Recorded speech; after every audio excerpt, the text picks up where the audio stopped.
예, 문재인 대통령의 입 박수현 대변인이 오늘 청와대를 떠납니다. 문재인 대통령에 대해서 누구보다 이제 옆에서 지켜봐온 잘 아는 사람이고 그전에는 안희정 지사 캠프에서 함께 했었던 안희정맨이기도 합니다.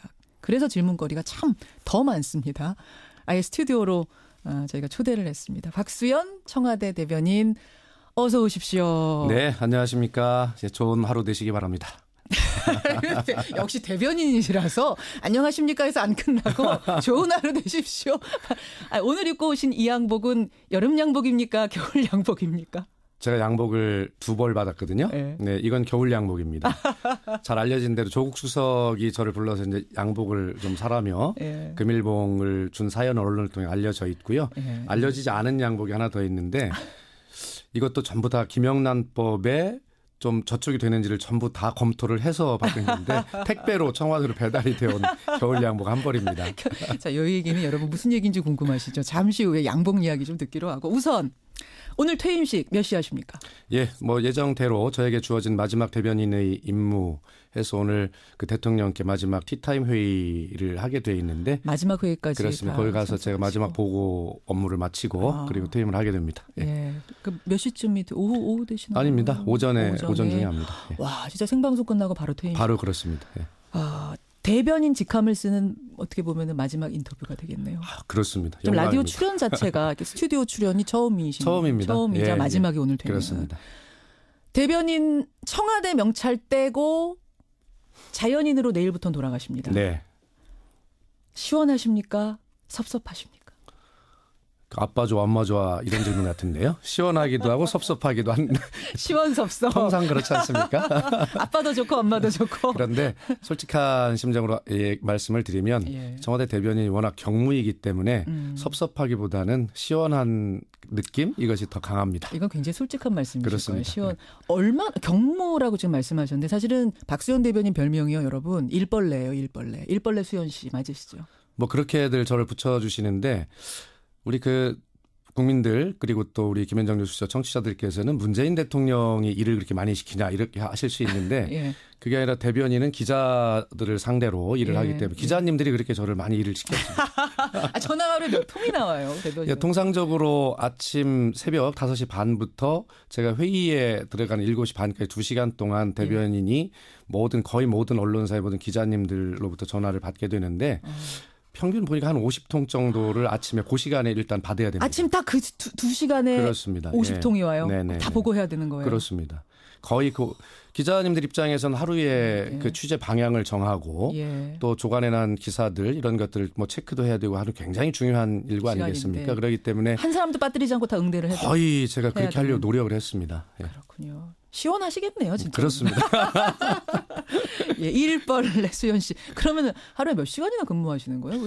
퇴근하고 나서도 하시는 제가 통상적으로 누가 그런 얘기를 많이 물어보는데 24시간 중에 20시간을 근무하는 게 대변인이다 이렇게 답변을 하고 하는데요. 뭐 설사 뭐 숙소 집에 들어가 있어도 기자님들 전화는 항상 오기 때문에 그렇죠. 그 정도 일은 한 것 같습니다. 그렇죠. 그렇죠. 예, 박수현 대변인. 청와대 막상 떠나면 누가 제일 보고 싶을 것 같으세요? 제일 보고 싶은 사람 2사람이 있겠죠. 우선 누굽니까? 첫 번째는 물론 대통령님이 그리울 것 같습니다. 그리고 또 한 분은 당연히 기자님들이십니다. 여기서 또 왜 기자들 때문에 고생하셨다면서. 그러니까 그러면서 이제 늘 기자님들과 또 정도 들고 그 내일부터 아마 아침에 전화 소리가 환청으로 들릴 것 같은 이런 느낌이. 하여튼 굉장히 우리 기자님들 언론과 정도 많이 들고 또 싸우면서 정든다고 하지 않습니까? 싸우면서 정드는. 그럴 것 같습니다. 조국 민정수석도 저는 기억에 나실 것 보고 싶으실 것 같아요. 아까 그 양복 얘기. 양복이요? 무슨 일인지 여러분 아까 궁금하시다고 지금 문자가 들어오는데 뭐냐면 우리 박수현 대변인이 날이 쌀쌀해졌는데도 계속 여름 양복만 입고 오는 겁니다. 청와대 사람들이 저분은 양복 살 시간이 없으신 건가 왜 그런가 하고 봤더니 왜 그러셨던 거예요? 일단 왜 그러셨던 거예요? 일단 뭐 어디 그런 제가 무슨 옷을 입고 있는지를 신경 쓸 겨를 자체가 없었고요. 그렇습니다. 그래서 이제 또 지금까지 또 그렇게 거의 살아왔던 것 같습니다. 사실은. 옷 따위는 신경 안 쓰시고. 그래서 대변인실에서 십시일반 돈을 모아가지고 10만 원대 겨울 코트를 하나 선물을 했다면서요. 그렇습니다. 예. 그런데 그게 이제 김영란법에 이게 되는 거냐 안 되는 거냐 아랫사람이 선물하는 거 이게 이제 뭐 얘기가 좀 되니까 네.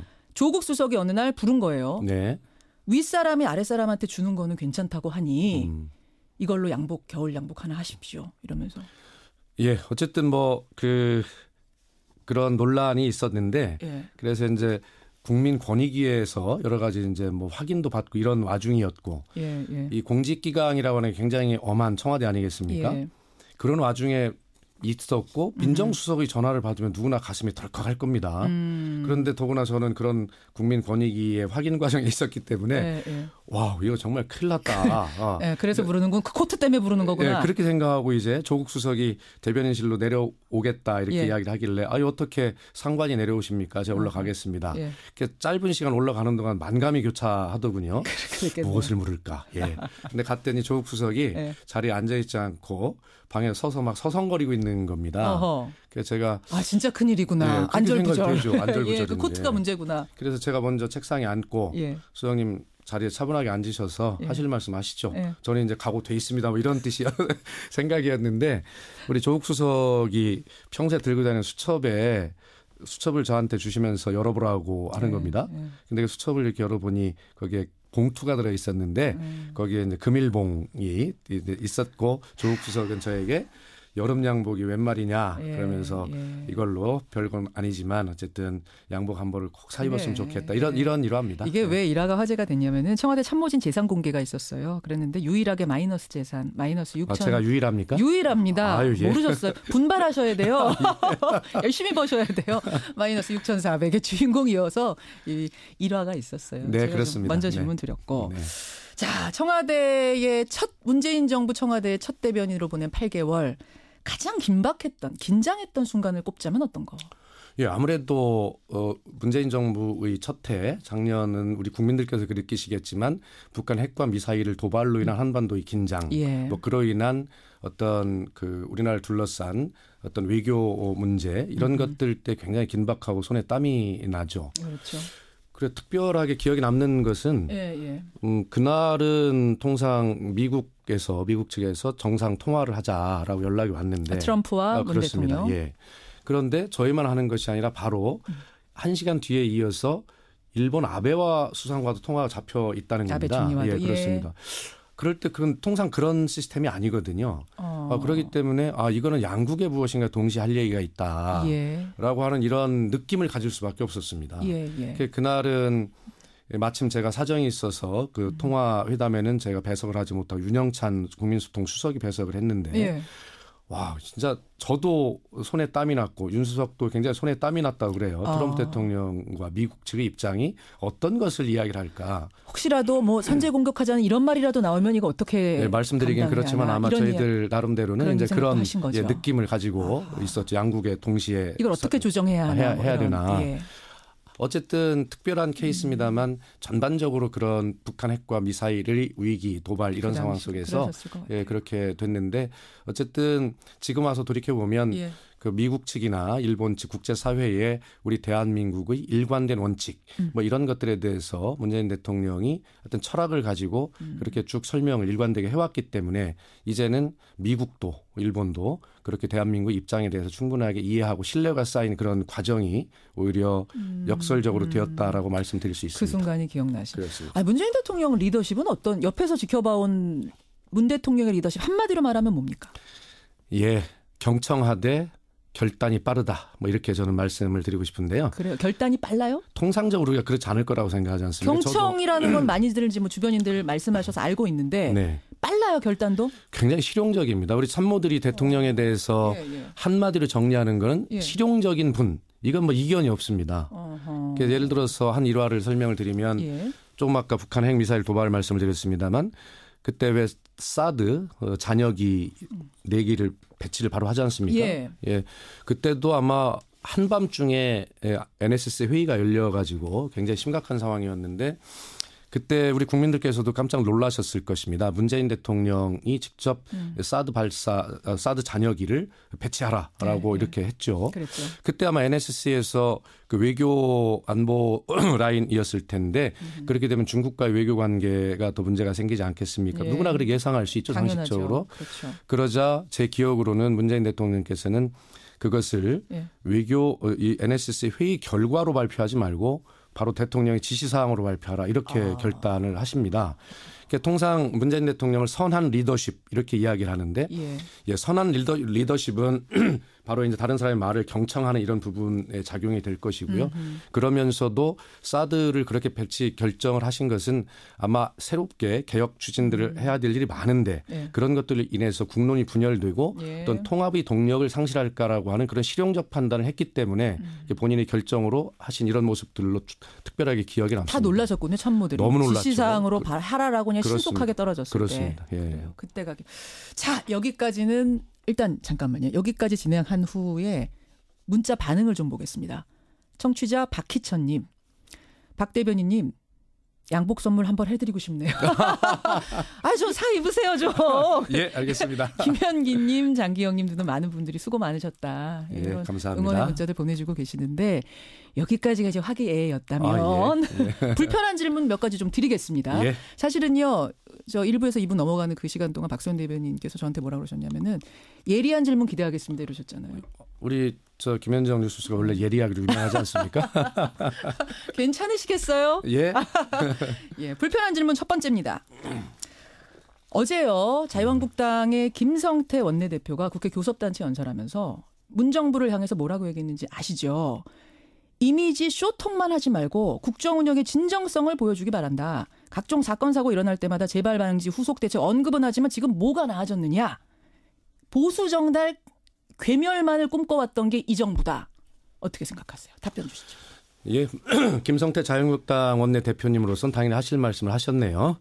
그런데 그것이 다른 인터뷰나 이런 곳에서 하신 말씀이 아니라 그런 어떤 국회 대표 연설을 통해서 하셨다는 것은 좀 적절치 않다라고 이렇게 말씀을 드리고 싶고요. 왜 거기서 하는 게 적절치 않습니까? 예.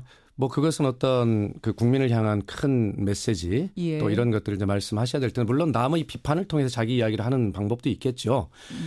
그래서 저는 이렇게 말씀드리고 싶습니다.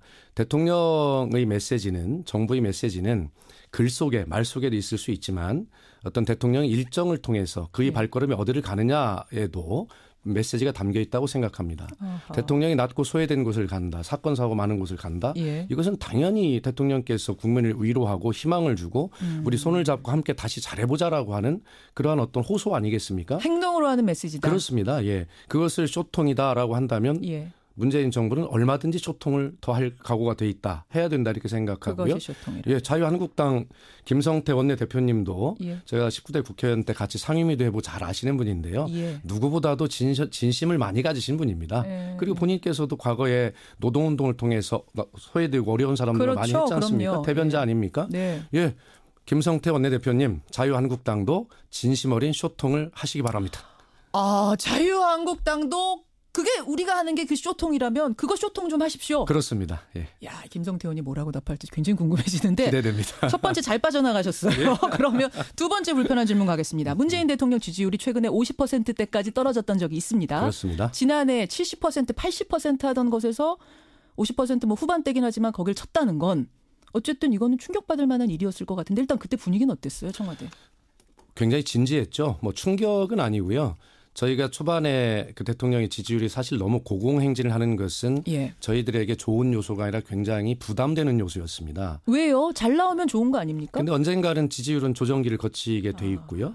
그것을 이제 바라보는 국민이나 언론은 지지율이 하락, 폭락 이렇게 되면서 안정적인 분위기를 좀 흔들 가능성이 있기 때문에 항상 좋은 날만 있을 수는 그렇습니다. 없는데. 예. 그러나 이번에 지지율이 떨어졌던 문제는 이번에 다시 이제 반등을 하고 있습니다만 저희는 굉장히 저희에게 행운이다 이렇게 생각을 합니다. 행운이요? 왜 그러냐면 왜요?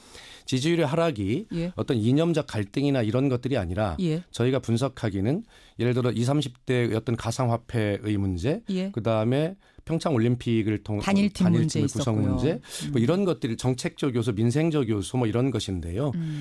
여기 이 과정에서 저희는 소위 20, 30대 또 세대별 계층별 이런 어떤 정확한 정책이 얼마나 그렇게 세밀하게 설계가 돼야 되는지를 정말 반성하게 되는 그런 계기가 됐습니다. 저는 당연히 단일팀만 해도요. 평화올림픽이라고 하는 이 거대한 목표 속에 조금 우리가 손해보는 뭐가 있더라도 우리 국민은 위대한 국민은 그런 것들 충분히 수용하고 이해하실 것이다라고 그런 생각을 했던 것이죠. 지레짐작하셨던. 그러니까 단일팀에 대해서 우리 예전에 리분이 현정화 단일팀 다 좋아했잖아. 여기에 대해서 반대 목소리가 나올 거라는 것까지는 예상을 못하셨다. 예, 그래서 이것이 우리가 새롭게 한 새로운 사회의 현상으로 우리가 받아들이고요. 앞으로 정책 설계를 할 때 이렇게 그런 어떤 세대별 계층별 세밀하게 설계를 할 수 있다면 채찍이 됐다 이 말씀이시군요. 그렇습니다. 오히려 국민에게 더 행복한 그런 정책을 펼칠 수 있고 오히려 그런 것들을 통해서 지지율은 안정적으로 또 유지해 나갈 수 있을 것이다라고 하는 정말 국민의 삶을 변화를 체감할 수 있는 그런 어떤 계기가 됐다. 오히려 초반에 채찍 맞은 게 낫다. 그렇습니다. 아직 1년 전이니까 지금 맞은 게 낫다. 그러면 더 내려가진 않을 거라고 보세요. 이제 당연히 그렇게 기대합니다. 기대하시고 알겠습니다. 자, 세 번째 질문. 주로 이것도 뭐 야당에서 하는 질문이긴 합니다만 문재인 정부가 너무 적폐청산에 매달리는 거 아니냐. 왜 이렇게 뭐 이명박 대통령, 박근혜 전 대통령한테만 매달리느냐. 이건 어때요? 예, 그런 지적을 하시는 분들이 많던데요. 우리나라 역사뿐만 아니라 세계의 모든 역사를 살펴보아도요. 청산하지 못한 과거가 미래 세대, 후배 세대들에게 후세에게 어떤 영향을 미치는지는 증명하고 있습니다. 자, 적폐청산, 정치 보복이 아닙니다. 이것은 적폐청산은 과거가 아니라 미래입니다. 그렇기 때문에. 미래다. 그렇습니다. 미래를 위한 주춧돌 아니겠습니까? 예를 들어서 어떤 잘못된 부분을 덮고 가자. 덮고 간다고 해서 덮고 해결되는 것이 아닙니다. 그래서 해결하고 가야 새로운 구조를 만들어낼 수 있고 지속 가능한 발전을 기약할 수 있지 않겠습니까? 밑장이 튼튼해야 그렇습니다. 위로 계속 쌓아갈 수 있다. 이 점에 하나 또 말씀드리고 싶은 것은 문재인 정부가 적폐청산만 했습니까? 그렇지 않습니다. 2017년 하반기에 무너진 민주주의 새로운 나라를 일으켜 세우는 외형을 세우는 작업도 했다면 우리 경제 정책을 새롭게 바꾸는 소득 주도형 성장 그리고 국민의 진짜 소득이 높아지는 이러한 정책으로 대전환을 하는 정책의 씨앗도 뿌렸죠. 일 열심히 하시네요. 국정홍보 열심히 하십니다. 감사합니다. 시간이 많지 않은데 일단 불편한 질문 여기까지 일단 하기로 하고 다음 주 월요일에 충남도지사 선언하세요. 출마 선언. 그렇게는 예정하고 있습니다. 이미 다 이제 알려진 이야기니까 그렇습니다. 제가 편하게 합니다만 충남도지사 일단 자신 있으십니까? 하여튼 뭐 최선을 다하겠습니다. 이게 정답이겠습니다만 그래도 우리 프로그램 특성답게 자신 있습니다. 이렇게 답변해 좋을 것 같습니다. 저희가 좀 시원한 프로거든요. 그렇습니다. 답을 쭈삣쭈삣 하시면 안 돼요. 그렇습니다. 자신 있습니다. 안희정 지사는 뭐라고 하십니까? 안희정 지사는 물론 중립을 지키겠다고 얘기하시죠. 그러나 저 역시 제가 안희정 지사의 뭐 친구이고 동료이고 동지이고 최측근이다 이런 용어들로 이제 분류가 되고 지난 경선 때만 해도 안희정 후보의 경선 후보의 대변인 아니었습니까? 그런 제가 이런 여러 가지 행보를 할 때는 안희정 지사와 충분한 교감이 있었을 것으로 생각이 되시지 않습니까? 당연히 그렇죠. 하셨죠. 그렇습니다. 오랜 동지이기도 하시니까 당연히 상의를 하셨을 거 아니에요. 그렇습니다. 그때 뭐라고 조언하시던가. 그러니까 동지로서 뭐라고 조언하시던가. 그래서 어쨌든 뭐 청와대 대변인이라고 하는 직책도 사실은 안희정 지사가 추천을 한 것으로 알려져 있지 않습니까? 그때는 뭐라고 하면서 알려져 있지 않습니까는 뭡니까? 뭐라고 하면서 가라고 하시던가요? 어쨌든 도지사에 출마를 하려면 적어도 다른 직책보다는 적어도 청와대에 가서 봉사하는 그런 모습 또 도정은 이미 많은 것들이 이제 경험해 왔으니 중앙에 가서 중앙의 국정이 어떻게 되는지 이런 것도 좀 볼 필요가 있다라고 하는 말씀이 계셨고요. 그래서 가라고 안 가려고 하셨어요? 그러면 청와대 대변인? 저는 뭐 그렇게 크게 기대나 상상을 하고 있지 않았습니다. 근데 안희정 지사가 오히려 제안 들어왔을 때 추천? 안희정 지사와 함께 도에서 어떤 일할 수 있는 뭐 그런 계획을 세우고 있었는데 오히려 그것보다는 가시라. 이것이 더 도움이 되겠다라고 하는 그런 판단들을 했고 그런 교감을 했습니다. 그렇군요. 그래서 대변인 갖고 경험 쌓고 중앙에서 이제는 도전을 하게 되는 지금도 이제 열심히 해라. 뭐 그러나 지금은 이제 그때와 상황과 달리 저와 경쟁하는 당내 훌륭한 분들도 이제 계실 것이기 때문에 안희정 지사로서는 이제 그때와 입장이 좀 다를 것이고요. 뭐 정확하게 경선 관리나 선거 과정에서 중립을 잘 지키실 것으로는 믿습니다. 그러나 마음은 이렇게 저를 좀 보실 수 있지 않겠습니까? 마음은 저를 향할 것이라고 믿으면서 가시겠다는 거죠. 그렇습니다. 예, 뭐 후보들이 그렇게 생각하실 수 있죠. 자유한국당에서는요, 이완구 전 총리, 이분 당연히 충청의 맹주였던 분입니다. 뭐 성완종 리스트 겪으면서 우여곡절이 있었습니다만 이분이 출마 가능성 제기되고 있습니다. 어떻게 생각하세요? 경선 이제 통과하신다면 당내 네. 경선? 아니 뭐 이완구 총리께서 지혜와 경륜을 두루 갖추신 분이시고요. 예. 또 충남도지사도 이미 하셨습니다. 예. 그렇기 때문에 그거에 걸맞는 판단을 하시지 않겠나 이렇게 생각합니다. 걸맞는 판단? 어떤 판단이요? 예, 저는 뭐 지금 언론에도 보도가 되고 있습니다만 이미 국무총리까지 하셨고 또 도지사도 이미 지내신 분이 다시 충남도지사에 도전하겠나라고 하는 그런 생각을 하고 있습니다. 격이 맞지 않는다 다시 도전은. 야. 그렇게 여기에 대해서 또 이완구 전 총리 뭐라고 하실지 모르겠습니다만 일단 안 지사의 다음 행보는 뭐라고 보세요? 안 지사. 안 지사는 이제 불출마 선언했습니다. 지방선거 안 나겠다. 불출마 선언까지만 하고 그 다음 행보에 대해서는 얘기한 게 없습니다. 예, 지방선거 불출마 선언과 동시에 도지사 임기를 하루도 안 빠지고 다 채우겠다라고 이렇게 선언을 했죠. 예. 제가 안희정 지사에게 드렸던 이야기는 항상 민주주의 가치 또 새로운 원칙을 말하는 안희정답게 우리 국민들 도민들이 도지사에게 위임했던 그 권한 이것들을 하루도 빠지지 않고 그대로 이행하는 것 이것이 바로 민주주의자다운 그런 원칙을 지켜가는 안희정의 모습이고 국민은 그런 모습을 기억하실 것이다. 지금 속도가 좀 늦더라도 그런 원칙을 지켜나가는 모습으로 국민에게 사랑받고 신뢰받았으면 좋겠다. 이런 제안을 했는데 뭐 그대로 한 것 같습니다. 아니 그러니까 앞으로 이분이 당대표에 나가셔야 된다. 뭐 이런 얘기도 있고 아니다. 재보궐 가서 그 국회의원으로서 경험을 쌓고 그다음 대선 가는 게 좋다. 여러 가지 얘기들이 있거든요. 조언을 하신다. 마치 안 지사가 조언하셨듯이 조언해 주신다면. 예. 그러나 재보궐선거 국회의원에 나가시는 것은요. 이미 도지사 임기를 채우는 것과 충돌이 됩니다. 왜냐하면 불가능한. 120일 전에 공직선거 사퇴를 해야 되기 때문에 재보궐선거는 출마하지 않는다는 것을 의미하고 당대표의 일정 이런 것에 대해서 어떤 결정도 내린 것이 없지만 그런 스탠스 속에서 좀 여유 있게 아니 그러니까 개인적으로는 어떻게 하시길 바라세요? 저요? 당대표. 예, 저는 뭐 굳이 국민 믿고 뭐 당대표에 도전을 하는 것보다는 여러 가지 국민과 함께 또 세계가 어떻게 변하고 있는지 여러 가지 이런 문제들을 좀 정말 지도자가 되겠다는 사람이니까 그런 자신의 어떤 비전과 역량 이런 것들을 좀 갖춰 나가는데 좀 시간을 보냈으면 좋겠다. 그쪽으로 보고 계시는군요. 저는 개인적으로는 알겠습니다. 청와대 오늘 퇴임식합니다. 박수현 대변인. 우리 잠깐 얘기한 것 같은데 시간이 많이 갔어요. 그렇습니까? 이제 퇴임식 몇 시간 앞두고 오늘 처음이자 마지막 라디오 출연 인터뷰 우리 청취자들께 굉장히 많은 분들이 전국에서 듣고 계세요. 짧게 한 말씀 하시죠. 예, 오늘 국민 여러분, 청취자 여러분과 함께한 저도 굉장히 행복했습니다. 저도 첫 출연인데 너무 인상 깊었고요. 국민 여러분, 우리 행복한 대한민국을 위해서 정말 새로운 생각 서로 배려하고 격려하면서 그래 손잡고 앞으로 나아가는 그런 따뜻한 나라 되었으면 좋겠습니다. 저도 최선을 다하겠습니다. 예, 오늘 귀한 시간 내주셔서 감사드리고요. 오늘 우시면 안 돼요, 퇴임식에서. 왜 웁니까? 시원한데? 시원한데?